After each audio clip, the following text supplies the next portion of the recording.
고난 주간이 되면 생각이 참 많아지는 시간인 것 같아요. 다양한 생각들을 통해서 예수님께서 하셨던 일들을 묵상하게 되고 또 조금은 차분해지기도 하고 또 다퉈야 될 일이 있다 할지라도 조금 더 우리가 그것에 대해서 자중하는 그런 시간이 되는데 여러분의 이 사순절이 그런 예수님과 동행하는 시간이 될 수 있기를 주님의 이름으로 축원합니다.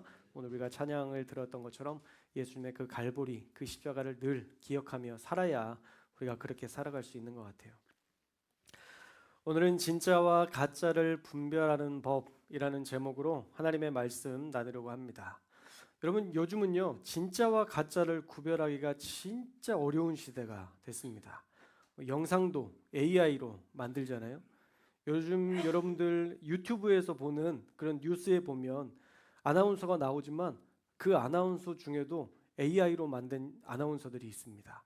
아나운서가 AI를 표방해서 목소리, 말투, 모든 것들을 학습해서 그대로 똑같이, 그래서 자막을 잘 보면 나와요.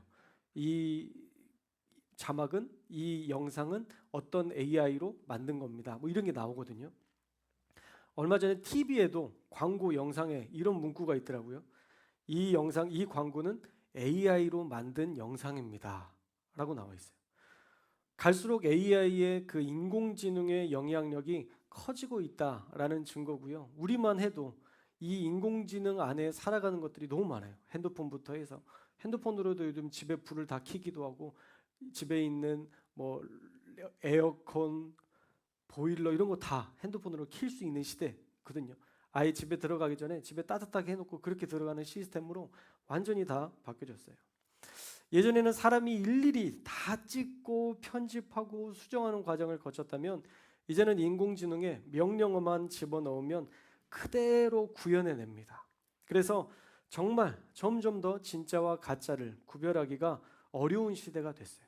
그렇다면 성경을, 그리고 하나님의 말씀을 세상이, 그리고 사탄이 얼마나 더 교묘하게 이용해서 진짜인지 가짜인지 분간하지 못하게 만들겠습니까? 우리도 또한 깨어있지 않으면 진짜와 가짜 사이에서 혼란을 겪고 어쩌면 가짜를 따라가면서도 진짜를 따라간다고 믿고 살 수도 있다는 것이죠. 다양한 방법으로 예수님의 진리를 왜곡하고 있고 예수님의 사랑을, 예수님의 그 놀라운 사랑의 진리를 폄하하는 시대가 되어가고 있습니다. 여러분, 요한도요, 2000년 전에 살던 요한도 지금 시대가 말세다라고 얘기했는데 2000년이 지났으니 지금은 더, 사실 얼마나 더 말세이겠습니까? 오늘 말씀 8절 말씀에 보니까 요한은 지금이 마지막 때다라고 얘기하고 있어요. 자, 우리 18절 말씀 읽겠습니다. 18절 시작. 아이들아, 지금은 마지막 때라. 저 그리스도가 오리라는 말을 너희가 들은 것과 같이 지금도 많은 저 그리스도가 일어났으니 그러므로 우리가 마지막 때인 줄 아노라. 아멘. 자, 여기에 보면 마지막 때에 대한 정의가 나오거든요. 마지막 때는 어떤 징조가 있느냐? 마지막 말씀에 보면 적 그리스도가 일어날 것이다 라고 얘기합니다. 적 그리스도가 일어나면 그때가 마지막 때인 줄 아노라 라고 얘기하는 거예요. 여러분, 마태복음에서도 나옵니다. 마지막 때에 대한 징조를 제자들에게 묻자 예수님께서 가장 먼저 하신 말씀이 바로 이 말씀이에요. 마태복음 24장 4절에서 5절인데요. 예수께서 대답하여 이르시되 너희가 사람의 미혹을 받지 않도록 주의하라. 많은 사람이 내 이름으로 와서 이르되 나는 그리스도라 하여 많은 사람을 미혹하리라 라고 얘기합니다. 종말의 징조는 전쟁과 기근이 아니라 사실은 먼저 적 그리스도가 나타나서 예수님과 함께 살아갈 수 있는 그런 진리를 따라 살아가는 사람들을 넘어지게 한다라는 것입니다. 종말의 징조는 미혹하는 자가 나타나서 그리스도께서 하셨던 일을 대신하려고 하고 많은 사람들을 미혹하게 한다는 거예요. 그렇다면 우리도 지금 마지막 때를 살고 있는 것이죠. 이미 자신이 그리스도라고 주장하는 자들이 넘쳐나고 있고요. 자신이 하나님이 보내신 선지자라고 떠들어대는 그런 이들이 넘쳐나기 때문입니다. 그러니 우리는 이미 종말의 때를 살고 있는 거예요. 그렇다면 지금은 우리가 정말 더 깨어 있어야 할 때입니다. 요한이 말했던 종말의 때보다 훨씬 더 종말에 가까운 시기가 되었기 때문이죠. 또한 적그리스도의 공격으로 우리가 가진 진리를 잃어버릴 수도 있기 때문입니다. 아마 에베소 교회에도 이런 문제들로 말미암아 심각한 어려움을 겪었던 것 같습니다. 그리고 실제로 성도들이 떠나기도 했어요. 교회 가장 큰 어려움을 겪는 것 중에 하나가 사실은 성도가 떠나는 일이거든요. 저도 목회자로서 저를 가장 힘들게 하는 공격 중에 하나는 성도님들이 떠난다는 이야기를 할 때 저는 가장 큰 데미지를 받습니다. 그런 이야기를 들을 때면 저도 사실 교회를 떠나서 그냥 한 교회에 등록해서 예배자로 살고 싶은 그런 마음이 들 정도예요. 여러분, 영혼을 떠난 그 무게감이 모두 내 책임처럼 느껴지기 때문이죠. 그만큼 버겁습니다. 그런데 에베소 교회에서도 성도들 여러 명이 이런 교리적인 이유로 교회를 떠나버렸던 거예요. 개인적인 상처로 떠난 것도 감당하기 어려운데 교리를 가지고 문제를 삼고 또 교회 사람들과 함께 많은 논쟁을 하다가 떠나버렸으니까 교회가 얼마나 시끄럽고 혼란스러웠겠습니까? 그래서 이런 일을 처음 겪는 에베소 교회의 그 혼란을 막기 위해서 사도 요한은 이것은 너희들의 책임이 아니라 그들이 원래부터 하나님께 속하지 않았기 때문이다 라고 다독이는 말씀이 바로 19절 말씀이에요. 더 나아가서 그들은 한 번도 하나님께 속했던 적이 없다라고까지 말씀하고 있죠. 자, 우리 19절 말씀 한번 읽겠습니다. 19절 말씀 시작. 그들이 우리에게서 나갔으나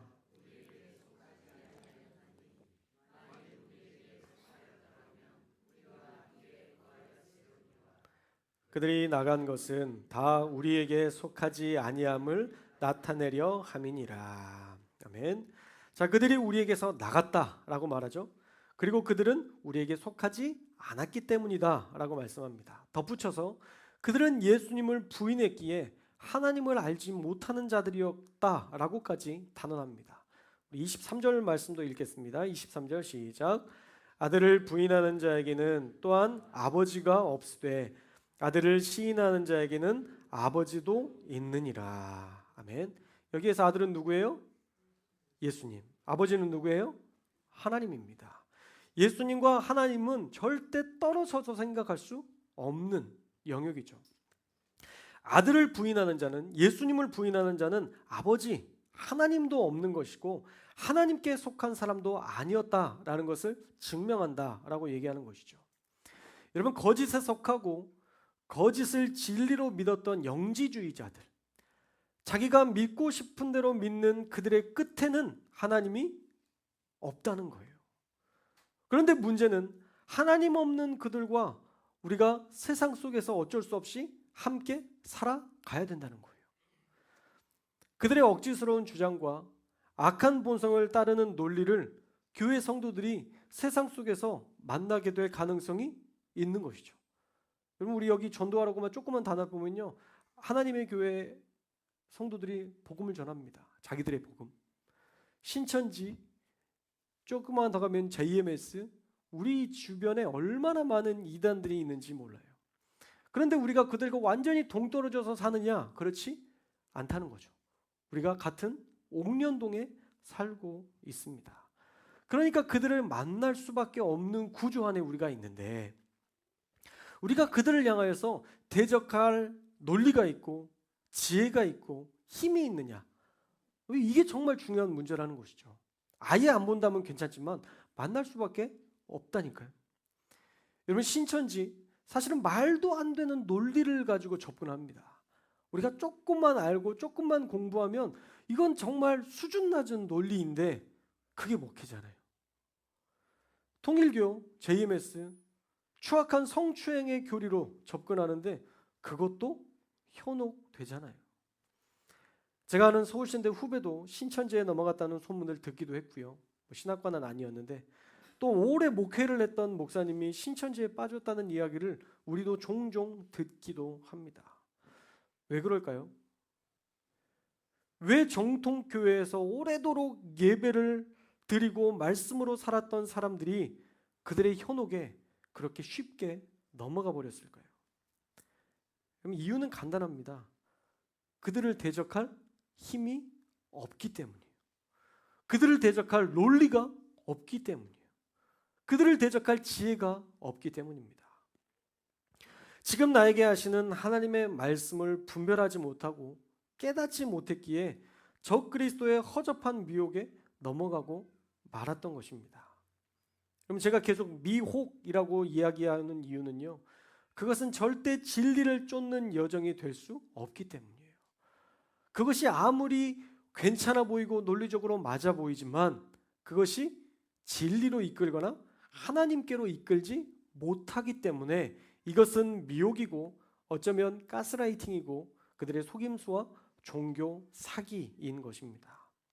그러니 우리는 그들을 이길 힘을 길러야 되는 것이죠. 자, 오늘 말씀해 보니까 그 힘은 성령님과 함께할 때 나타난다, 얻을 수 있다라고 얘기합니다. 자, 우리 20절 말씀 읽겠습니다. 20절 말씀 시작.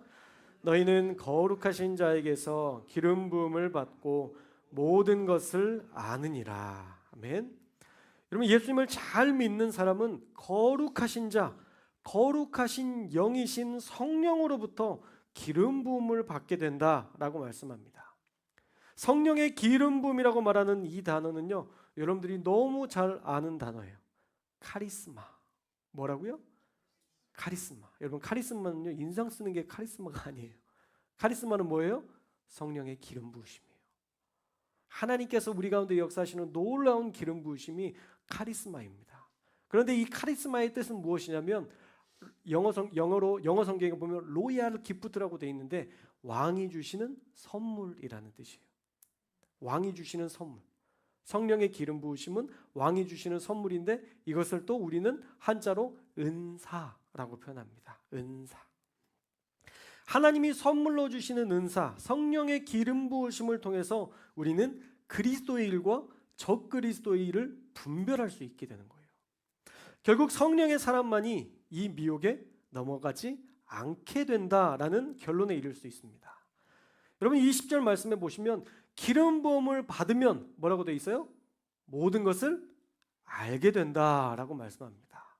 기름 부으심을 받으면 모든 것을 분별할 수 있게 되는 거예요. 그러니까 미혹에 넘어가지 않는 유일한 방법은 무엇이냐? 기름 부음을 받는 거예요. 성령의 기름 부으심 안에서 사는 것입니다. 우리가 적그리스도, 세상의 미혹에 빠지지 않으려면 절대적으로 필요한 것이 바로 성령의 기름 부으심, 하나님께서 우리에게 선물로 주시는 은사라는 거예요. 우리가 은사를 받으면 분별의 지혜를 얻게 되어서 모든 것을 성령이 알려주시고 분별하게 하시고 우리를 이끌어 주시기 때문에 우리가 그들의 미혹에 이길 수 있는 것입니다. 자, 그렇다면 은사가 미혹을 이길 수 있는 방법이라고 들었는데 이 은사는 어떻게 받을 수 있느냐? 이게 문제죠. 금괴가 있어요. 금괴가 있는데 이 금괴 그냥 구경만 하는 건 아무 소용이 없잖아요. 내게 아니잖아요. 이 금괴가 내 소유가 되려면 내가 어떻게 해야 되느냐? 그 다음이 있어야 되는데 우리가 이 아름다운 하나님이 주신 로얄 기프트 선물을 어떻게 하면 받을 수 있는가에 대한 분명한 답이 고린도전서 12장 31절에 나와 있습니다. 우리 12장 31절 말씀 함께 읽겠습니다. 시작.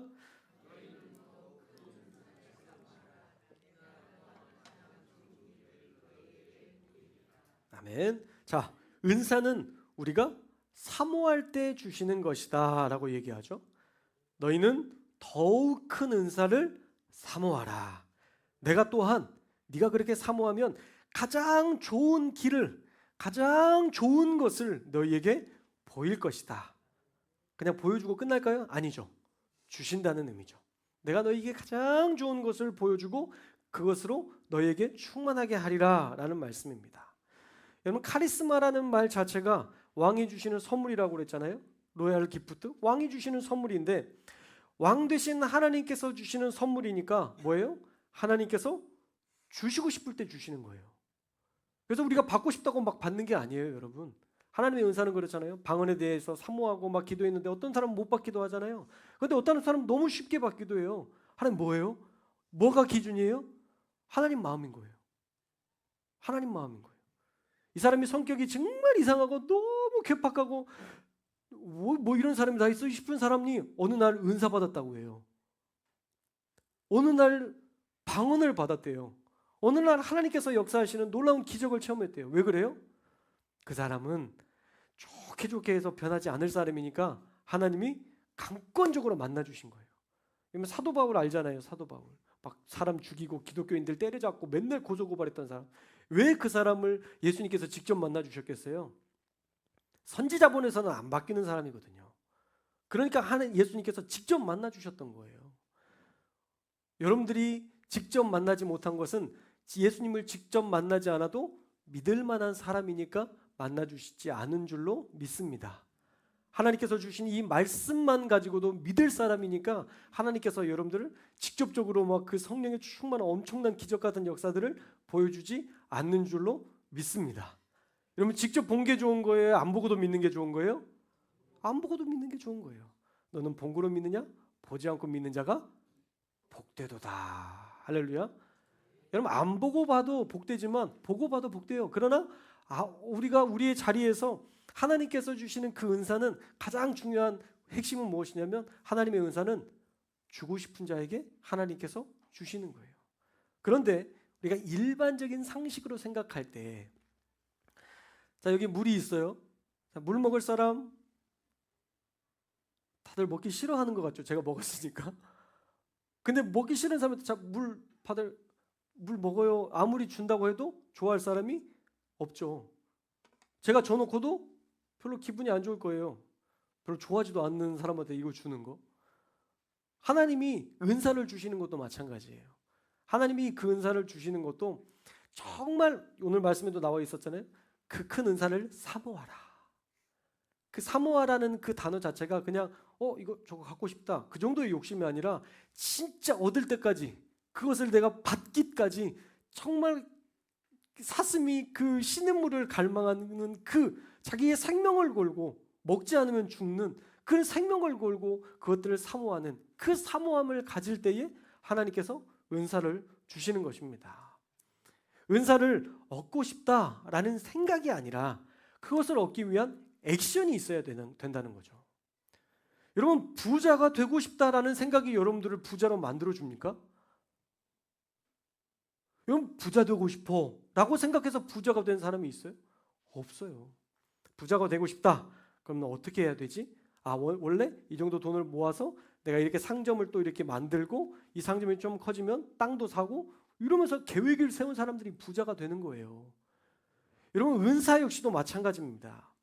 하나님께서 우리에게 주신 그 은사를 위해서 우리가 시간을 투자하고 물질을 투자하고 하나님께서 주실 그 놀라운 은사를 받기 위해서 우리는 그만큼의 간절함으로 기도하는 시간들이 필요한 것입니다.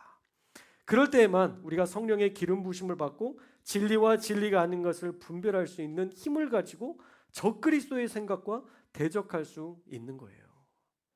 저도 성령의 충만함을 누렸던 시간은 저의 나이 31살 때였습니다. 충무교회에 있을 때. 그때 저에게 있어서 성령님이 늘 말씀하셨고 늘 깨닫게 하셨고 늘 하나님께서 저에게 다양한 것들을 생각나게 하셨어요. 그래서 그때 하나님이 주신 마음으로 뭔가를 했을 때 안 된 것이 없어요. 다 잘 됐어요. 예배 가운데 어떤 계획하는 것들 또 우리가 구성했던 것들 저는 청년들하고 같이 무전여행도 떠났었거든요. 2박 3일로 1박 2일은 무전여행으로 크리스찬밸리라고 저기 아산에 있는 그 수련의 장소까지 밥을 안 먹고 가는 거예요. 그러면서 하나님 앞에 기도하는 거예요. 하나님 도와주십시오. 먹을 거리를 주십시오. 그리고 자기네들끼리 나누라고 했어요. 니네들끼리 뭐 먹고 싶은지 기도하면서 하나님 앞에 간구해라. 그래서 어떤 사람들은 여러분 아무것도 안 먹을 때 가장 뭐가 먹고 싶은지 아세요?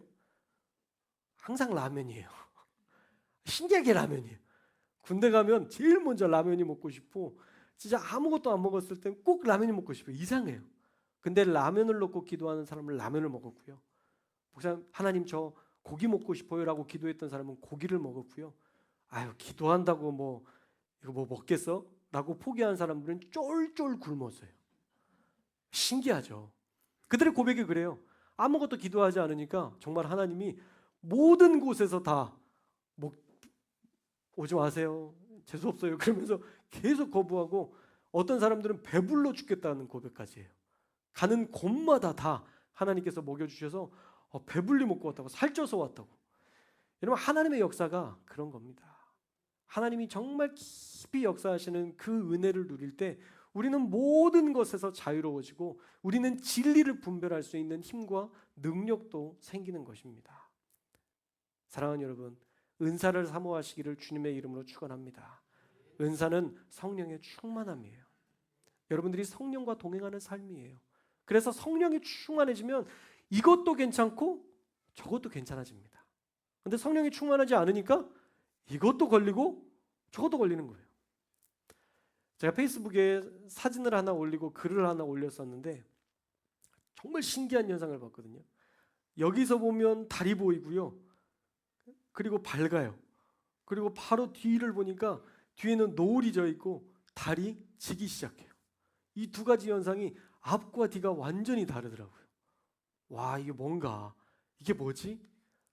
되게 신기했어요. 그래서 사진을 찍어놓고 제가 페이스북에 글을 올렸는데 그 글에 뭐라고 썼냐면, 앞을 봐도 이쁘고 뒤를 봐도 이쁘다. 어딜 봐도 이쁜데 우리가 이것을 이쁘지 않다고 여기는 이유는 더 이쁜 것들을 안 보고 뭘 보냐면 안 이쁜 것만 봐요. 사진을 딱 찍어놓고 보면 와, 여기 구도가 되게 멋있다, 이거를 봐야 되는데 지나가는 자전거, 그 사진 안에서 어떤 사람이 지나가는 자전거가 이렇게 딱 하나 찍히면 그것만 봐요. 아, 이 사람은 왜 하필 여기를 지나가가지고 이 사진의 완벽함을 이렇게 가리는 거지? 근데 우리가 봐야 될 건 뭐예요? 전체적인 아름다움을 보면 되는 거예요. 우리가 그 아름다움을 볼 수 있는 눈이 성령과 함께 할 때만 생기는 거예요. 성령과 함께 할 때 우리는 좋은 것을 볼 수 있는 눈이 생기고 옳지 않은 것에 대해서 판단할 수 있는 기준이 생기고 성령의 음성을 들으면서 살아가기 때문에, 말씀으로 또한 그것들을 검증해 주시기 때문에 우리는 절대 사탄의 미혹과 세상의 이단들의 미혹에 흔들리지 않는 힘이 생길 수 있다는 것입니다. 사랑하는 여러분, 교회의 적은요, 공산주의가 아닙니다. 교회의 적은 보수나 진보의 정치적 사상이 아니에요. 우리의 진짜 적은 예수님과 멀어지게 만드는 거예요. 예수님 없이도 살 수 있고 예수님이 우리의 인생을 책임지지 않는다는 이런 인본주의적인 사상이 우리가 대적해야 할 신념입니다. 여러분, 예수님 없이도 살 수 있다는 사상이 진짜 적 그리스도적인 사상 아닙니까? 예수님이 보여주신 진리와 사랑의 그 적절한 조화를 세상 속에서 이루며 살기를 포기하게 만드는 것이 진짜 적그리스도적인 삶이잖아요. 오늘 말씀에도 분명히 말씀합니다. 진리는 거짓에서 나올 수 없다. 우리 21절 말씀을 읽겠습니다. 21절 시작. 내가 너희에게 쓰는 것은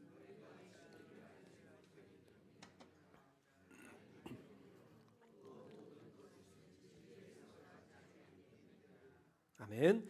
예수님을 아는 너희는 진리를 알지만 거짓에 속한 자들은 진리를 알지 못한다고 분명하게 말씀하고 있습니다.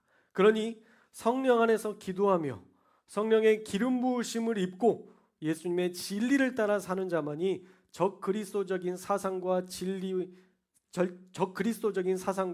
진리에서 멀어지게 만드는 모든 이단 사상을 대적할 힘을 얻을 수 있는 것입니다.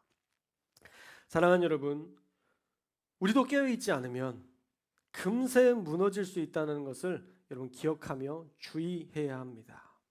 우리가 조금만 인본주의적인 사상에 빠지게 되거나 조금만 정치적인 목적과 의도를 가지고 우리를 싸우게 만들면 우리는 금세 예수님의 가치를 무시하고 본능을 따라 야수처럼 세상에서 싸우게 될 수 있습니다. 그러기에 우리가 놓치지 말아야 할 것은 성령의 기름 부으심이요, 예수님이 세상에서 보여주셨던 사랑의 가치요, 하나님께서 세상을 다스리시는 그 긍휼의 그러나 공의 안에서 역사하시는 원리입니다. 사랑 없는 공의는 날카로운 칼이 달린 채찍일 뿐이에요. 사람을 바꿀 수 없습니다. 공의가 없는 사랑은 죄를 방관하는 솜방망이일 뿐입니다. 그러니 사랑과 공의 안에서 우리는 진짜와 가짜를 분별하며 살 수 있어야 합니다. 오늘 말씀 잘 기억하셔서 예수님을 모신 자답게 저와 여러분이 사셨으면 좋겠고요. 그러기 위해서 성령의 기름 부으심을 사모하며 늘 기도하고 하나님께 속한 자로 살아서 세상 속에서 진짜와 가짜를 분별하고 진짜 예수님 잘 믿는 하나님께 속한 자녀로 살아가시는 저와 여러분 다 되시기를 주님의 이름으로 축원합니다. 기도하겠습니다.